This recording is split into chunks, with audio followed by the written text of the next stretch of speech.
ఉత్తరప్రదేశ్‌లోని ప్రయాగ్‌రాజ్‌లో 144 సంవత్సరాల తర్వాత జరుగుతున్న మహాకుంభమేళాకు ప్రపంచ నలుమూలల నుంచి భక్తులు తరలివచ్చి త్రివేణి సంగమంలో పుణ్యస్నానాలు చేస్తున్నారు. ఇప్పటికే కోట్లాది మంది భక్తులు అక్కడికి చేరుకుని త్రివేణి సంగమంలో మునకలేస్తున్నారు. ఇక్కడ పుణ్యస్నానం ఆచరిస్తే పాపాలన్నీ ప్రక్షాళన అవుతాయని భక్తుల నమ్మకం. కొందరైతే ఏకంగా మరణించిన తమ తల్లిదండ్రుల ఫోటోను తీసుకొచ్చి ఇక్కడి నీళ్లలో ముంచి స్నానం చేపిస్తుంటే, మరికొందరు తమ పెంపుడు కుక్కలను కూడా త్రివేణి ఘాట్లో ముంచి లేపుతున్నారు.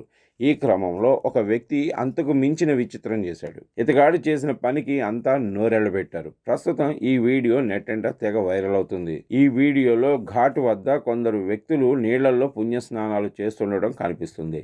అయితే వీరిలో కుమార్ కౌశల్ సాహు అనే వ్యక్తి ముందుగా నీళ్లలో 3 సార్లు మునిగాడు. ఆ తర్వాత తన మొబైల్ ఫోన్ను కూడా బయటికి తీసి ఇది కూడా చాలా పాపాలు చేసిందని, దీనికి శుద్ధి అవసరమని చెప్పి అనంతరం ఖరీదైన ఆ ఫోనును త్రివేణి సంగమం నీళ్లలో 3 సార్లు ముంచి లేపాడు.